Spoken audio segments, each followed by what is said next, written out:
好似任何運動，都一定會有受傷嘅可能性。可能過咗30歲之後，係真係突然之間你會體會到自己，哇！原來即係要為自己嘅身體去做翻一啲嘢咯。有冇試過死啊？我諗係好近死嘅感覺。我成日覺得個個人嗰份工都係好辛苦㗎啦。我唔識一個人，佢話佢自己份工係好舒服嘅。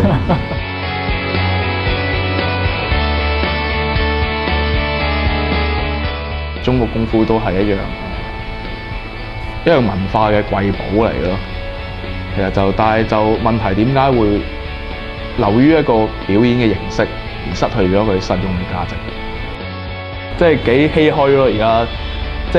而家嘅人仲講緊以前嘅人，點解而家唔會有個某形意師傅係上 UFC 話好勁？冇嘅，點解會咁？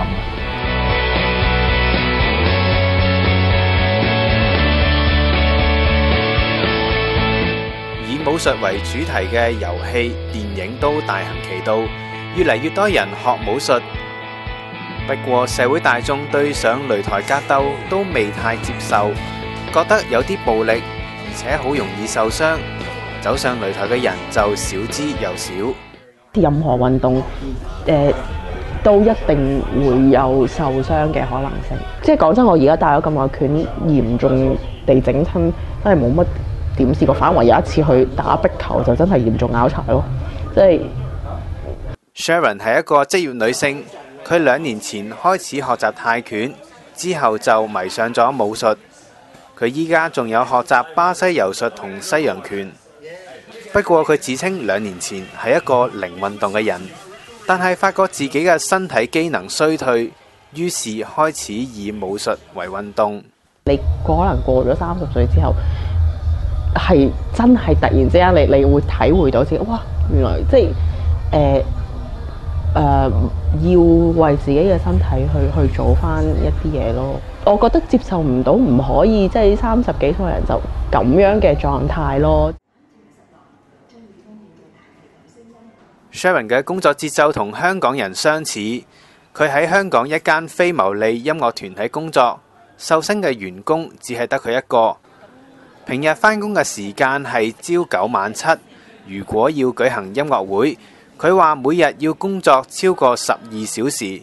咁我哋就係做古典音樂演奏會嘅，咁我嘅工作就會係一啲即係都係行政上面啦，或者係一個類似 event coordinator 咁樣嘅 role 啦。平時冇演奏會嘅時候，嗰個工作我諗同一般喺office 做嘅差唔多啦。如果有演奏會嘅時間，就可能會比較少有緊張啲。講緊可能朝頭早8、9點開始到夜晚12點咁樣咯。真正受薪有人工出嘅員工得我一個。我成日都講笑話，如果有人打電話咧，唔該揾你哋會計部嘅同事啊，咁我就係我有咩幫到你咧？咁如果又有人打嚟，唔該揾你哋 marketing 嘅同事咧，我就會話係都係我，有咩可以幫到你咧？咁基本上都係一腳踢嘅。雖然公司要一腳踢，但係佢每星期都會抽3至4晚嘅時間練習武術。最巔峰就試過1星期每日都去武館練習。我知即係放咗工嗰個 moment 係真係好攰，你只係想翻屋企攤喺度咁樣。咁但係有陣時係真係肯去的起心肝去的自己去 gym 或者的自己去上嗰一堂，你可能會發覺上完嗰一堂做完嗰1個鐘頭運動之後係自己個人仲舒服咗好多嘅。我覺得又係我成日用翻呢個比喻，你可能冇得睇2套電視劇啫。其實講真，而家大家真係想好，就算你想追嗰套劇，可以上網睇翻噶啦，即係絕對唔係一個犧牲咯。最近佢參加咗第一個公開比賽——白領綜合格鬥比賽。比賽以慈善籌款為目的，亦提供免費嘅武術課程，等初學者都可以一嘗上擂台嘅經驗。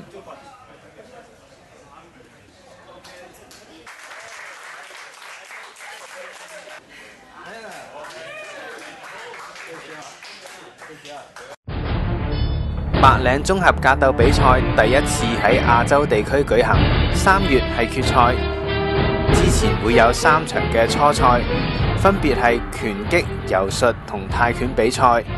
整個賽期為期5個月。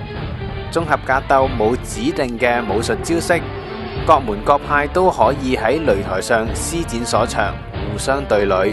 MMA 本身咧唔係一個技術嚟嘅 ，MMA 其實本身咧係一個項目嚟嘅，佢係一個項目，容許唔同派別、唔同武術、唔同 background 武術嘅人可以聚埋一齊，互相切磋。其實本來嗰個綜合格鬥技本身嗰個用意咧，就係唔同嘅流派用最少嘅規例，令到佢哋可以發揮佢哋嘅技術，而互相對打，又從而去揾出邊一個流派個武術係最強嘅。Henry 係香港唯一一個教授巴西柔術嘅華人館主，亦都係少有對綜合格鬥有認識嘅香港人。佢喺白領綜合格鬥嘅柔術初賽裏邊被邀請做評判。因應綜合格鬥容許唔同嘅武術對打，所以規則比較寬鬆，服飾亦都以輕鬆為主。咁服飾咧就有短褲啦、滑浪型嘅短褲啦、T-shirt 啦、牙膠啦、牙膠拳套，就咁樣咯。而拳套亦都經過特別嘅設計。一般譬如搏繩啊、泰拳用咧就會用10安士啦，咁呢個大概4安士到啦。咁你見到咧戴完之後啲手指突晒出嚟啦。咁因為佢本身有個厚度咧，你揸埋個拳頭咁咪唔好揸得實啦，唔好揸得實。咁於是乎我出拳嘅時候咧，可能呢地方咧會刮中對方眼角，咁佢會劏開佢咯。咁啊呢個有個危險咯。一場比賽嘅勝負可以分為擊倒，即係將對手打暈。有裁判決定技術性擊倒，同埋投降。投降都相當有學問。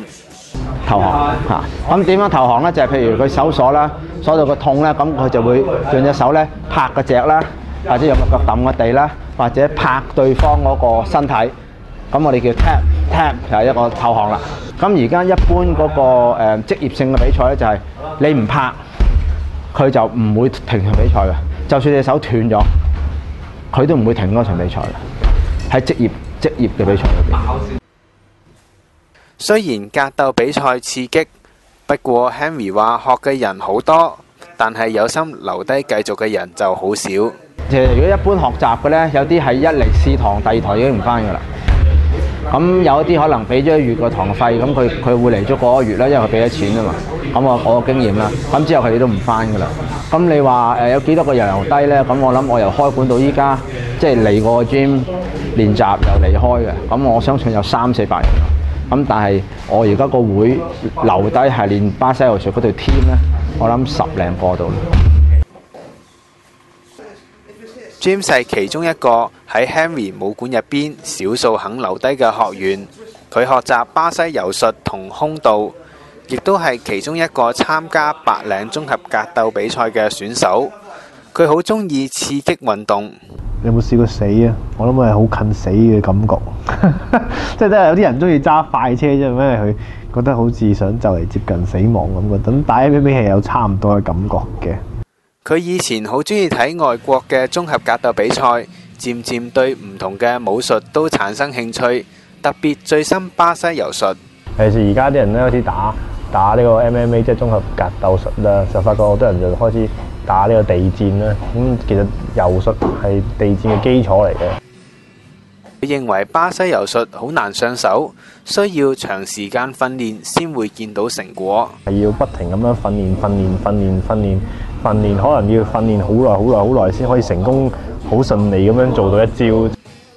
開頭首先你唔知啲人喺度做咩，咁兩條友攬嚟攬去，又唔知佢點樣攞分啦，跟住又唔知咩事，跟住無啦啦又完咗，咁碌嚟碌去咁樣。即係一般人如果唔識柔術嘅人去睇咧，更加覺得你無聊，兩個男人攬頭攬頸都唔知喺度做乜。佢現職係東區醫院嘅一名外科醫生，雖然平日每週工作80小時，不過佢認為自己嘅工作無礙佢參加比賽。我成日都覺得個個人嗰份工都係好辛苦㗎啦，我都未我唔識一個人，佢話佢自己份工係好舒服嘅喎，係所以好多人嘅錯覺，覺得醫生係特別辛苦嘅啫。即係我哋可能嘅工作時間長好多，但係好多人你翻掃街嗰個工作都長啦，係咪？即係擔泥嗰個工作都長啦，佢哋都係辛苦啦。所以我自己就覺得做醫生唔係話真係特別辛苦嘅。即係都係服務性行業啦，好多人即係做服務性行業都要佢好多人都要企10幾個鐘頭啊。其實你辛苦跟住翻屋企瞓醒，跟住又翻工，個人會好 depressed 嘅。跟住真係你好辛苦翻工，跟住翻嚟你呢度出一身汗之後翻屋企就瞓個好嘅，跟住就係第二朝反而越嚟越精神。佢中意嚟武館上堂，不過佢就需要用膠布紮指甲，避免受傷。否則返工嘅時候洗傷口就會特別痛。佢亦都要隨身帶備醫院嘅電話候命，試過有2次喺練習途中折返醫院工作。好似我記得一次就係唔知有個人就好似撞碎咗個腎嘅，咁佢翻去睇下。咁另外一次係做完手術嘅出血啫，通常都係呢啲咁嘅嘢，係咯，即係啲急事就要翻去。James 依家每星期都會抽3晚時間到武館練習。佢話工作以外，亦都要抽時間陪屋企人。如果我而家一個星期玩4日，咁又得3日係陪仔女，跟住仲要去揾，即係你又要去見老豆老母，又見外父外母，咁其實都冇乜時間剩啊。譬如如果佢一個禮拜打4日，我覺得喂太多啦，咁我其實都可以同佢講，咁佢都會遷就嘅。譬如我會叫佢，不如盡量星期日唔好去打啦，陪下即係 family day 啊咁樣。跟住星期6日我要湊仔啊嘛，咁啊梗係要留翻屋企陪老婆同埋湊仔。如果星期6日都嚟就唔得啦，6嚟咗半日都算好啲噶啦。冇債型咩？都有債啦。又或者係咪一晚去2晚至3晚已經夠咧咁樣？因為2、4、6咧就同老婆講容易啲，咁解日嚟。咁啊，如果日日都嚟，連續嚟咗3日咧，老婆就會債型嘅。即係2、3、4都嚟嘅，老婆就債型。不過我又唔覺得我真係會真係好要求佢唔好打咯，因為佢都唔係太過分啦，同埋我覺得又唔係去做啲咩唔好嘅嘢。我老婆好支持我喎，雖然我成日都呢度傷嗰度傷，但係我阿媽就會反對嘅，即係次次有親受傷我都唔會話俾佢知。見到佢翻嚟即係面腫口腫咁樣，又俾人打到瘀晒咁，我都有啲心痛嘅，即係有陣時會擔心咯。即係譬如佢有試過打爆手指甲啊，隻眼瘀咗咁樣翻嚟啊咁樣，咁我即係擔心身體咯，其他我真係冇咩擔心嘅。實律師我就成日翻到屋企行到夾下，跟住老豆就會鬧我。但係我老婆已經知道，咁佢知道我性格係咁，或者佢知道我人係咁，佢都會支持嘅。即係最多咪講我哋2句係小心啲啦，小心啲啦咁。但係有陣時做運動都會受傷噶嘛，咁我唯有係即係叫佢做買多啲預防措施嘅設備啊，咁樣自己小心啲咁樣。令 James 留低學武術嘅，仲有一班投契嘅師兄弟。一頭完全唔識，跟住慢慢同啲師兄弟一齊越學越多啊，跟住大家一齊進步啊，一齊升帶啊，同埋我哋有好多時都有好多比賽嘅，成1年裏邊，跟住同一 team 人一齊去參加比賽啊，咁大家追求嘅都一樣啫，都係一啲比賽運動嘅精神，所以就好容易就會好朋友嘅，就係師兄弟。唔使練習之後嚟食飯咯，我哋團年啊都會一齊嘅，聖誕節都會出嚟開下 party 啊，燒嘢食啊咁樣咯。當然大時大節都會同啲師兄弟一齊慶祝下嘅。James 喺柔術初賽入邊贏咗 Wallace， 佢係眾多選手入邊唯一一個聲稱主要使用中國功夫嘅人。佢話細個時候係一個好動嘅小朋友，經常被表哥表姐欺負，見到同學學武術，自己又想學埋一份。細個嗰陣時好興學啲咩咧？跆拳道啊、空手道啊、柔道咁樣。但係當然同屋企人 request 過咁就，但係都即係話屋企人就話：哇！你咁鬼曳，你學完仲得了嘅咁。That's why 就 ban 咗呢樣嘢啦。Wallace 同其他男仔一樣，細個時候中意睇超人、睇漫畫、打機，特別中意武術漫畫。其中《印牙》就係一本以綜合格鬥為主題嘅漫畫。唔同嘅漫畫擴闊咗佢對武術世界嘅認識，捍衛聲域對佢嘅影響就最深。主角同佢嘅經歷都幾相似。咁就係講一個主角，咁佢就成日喺學校俾人蝦嘅，咁蝦到唔敢翻學嘅。咁有一日機緣巧合咧，就睇咗本講拳擊嘅書，咁啊自學咗一個1 2。自從佢學咗呢個技巧之後咧，就打贏咗好多蝦佢嘅人啦。咁之後就，但係有一個惡性循環出現咗，就係好多人慕名咧，就話哇呢個好勁喎，咁啊挑戰佢，咁要搞到佢不斷咁去變強啊。漫畫、電子遊戲將 Wallace 帶入去武術嘅世界，亦都令佢認識到第一門學習嘅武術——巴西戰舞。咁我有玩下遊戲機嘅，咁就打個鐵拳啦，入邊有個 Eddie 嘅角色，佢用一個叫做 Capoeira 嘅武術。咁我覺得呢機特別喎，嗰個角色係幾好用嘅，亂用撳都可以打得幾好咁樣，就開始會知道有呢樣咁嘅嘢。當時佢只係得20歲，透過互聯網討論區認識到巴西戰舞嘅師傅。後來佢同朋友一齊學俗稱俄羅斯太極嘅 Sistema， 同埋山東武術自然門，仲有巴西柔術。不過佢對中國功夫就有一份情意結。咁其實點解泰拳、巴西柔術、Sambo 柔道嗰啲會上去，但係始終係冇中國功夫上去咧？其實我都覺得其實中國功夫都係一樣一樣文化嘅瑰寶嚟咯。其實但係問題點解會流於一個表演嘅形式，而失去咗佢實用嘅價值？佢因而睇咗好多武術嘅書籍，認為中國功夫已經變成表演，本末倒置。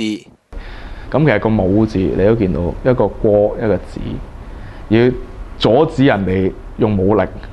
咁其實最簡單嘅方法就係好打過佢啊嘛。其實就眼見好多人練中國功夫嘅，佢只係流於去練呢個套路。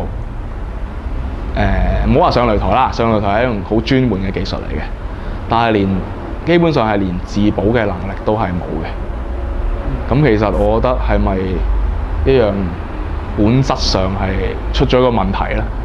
即係幾唏噓咯！而家即係而家嘅人仲講緊以前嘅人，點解而家唔會有個某形意師傅係上 UFC 話好勁？咁冇嘅，點解會咁咧？佢參加綜合格鬥比賽，希望藉此改良現時嘅中國功夫，變成更加實用。其實我希望係學識而家嘅，唔好話學識啊，參考下而家嘅一個訓練方法啦。因為我都有感到國術係有個問題喺度嘅，因為就係啲好實在嘅實戰冇練到，啲體能冇練到，或者少啲練啦。咁就變咗好多時流於表面。人哋成日都話中國功夫幾叻幾叻，點解暫時都未出到個用中國功夫嘅一個選手出嚟咧？咁當然我唔希望我唔係話絕對可以係做到一個即係 MMA UFC 嘅 champion 咁樣，但係我都希望能夠用我喺呢度學到嘅嘢去融合翻我中國功夫入面。Wallace 呢一日放假，佢到樓下嘅公園跑步訓練體能。佢話自己喺紅酒公司工作，工作時間比較夜，好難去拳館練習。正常10點零收工啦，咁之後但係通常都因為比較忙，可能會係過12點啊，咁之後先收工嘅。咁有時可能係放咗工之後，仲要同啲客啊，或者有時啲朋友約你啊去食飯啊、飲嘢咁樣，都可能搞到2、3點先翻到去嘅。咁其實講真，你都諗到啦，有時夜晚飲到好夜咁，同啲人又飲咗好多咁樣，第二朝晨咁早就起身，咁仲要係做呢啲嘢，其實都幾攞命下嘅。講真就，佢參加比賽之後，需要特意要求上司等佢可以早啲收工去拳館練習。每個月幾日例假，佢都會用嚟訓練。一個正常要翻工，唔係點做運動嘅人，同一個真係去到打職業嘅選手去比個體能，其實係冇得比嘅。喺擂台上面，你體力分配同埋你嘅體能係一樣好重要嘅事情，足以取決你嘅勝負。綜合格鬥比賽3月就會舉行，每一個選手都會為自己諗一個屬於自己嘅綽號。用嗰個花朵啦，叫做 Little Crab 嘅 Crab 就係蟹咁解，即係蟹仔啦。咁其實點解叫蟹咧？其實就係好得意嘅，因為自然門有套拳法咧，就叫做蟹形拳。咁我又好中意嗰套拳嘅，咁我就用呢一套拳叫蟹咁樣就嚟到做自己個綽號啦。我係 Mamba，我 Mamba 係條蛇嚟嘅，係啊，因為本身我好中意蛇啦，跟住就咁啊蛇又係醫學嘅先母啦，係咪啊？咁我個綽號就係 Sanguine SANGUINE。咁其實呢個字首先第一咧就最簡單，佢係即係一個顏色咁樣啦，但係類似紅色咁樣，血紅色咁樣啦。咁我諗即係中國人喺紅色嚟講都係好意頭啊、鴻運當頭呢啲咁樣嘅嘢啦。咁另外有一個解釋咧，亦都係同樂觀、開心同自信嘅呢個字Sanguine。咁有第三重嘅解釋咧，就係嗜血咁解嘅。你話我想放自己個女仔假 ，as in 我想可以化妝，我想着下高踭鞋，我想留指甲啊！我好耐冇修過甲啦。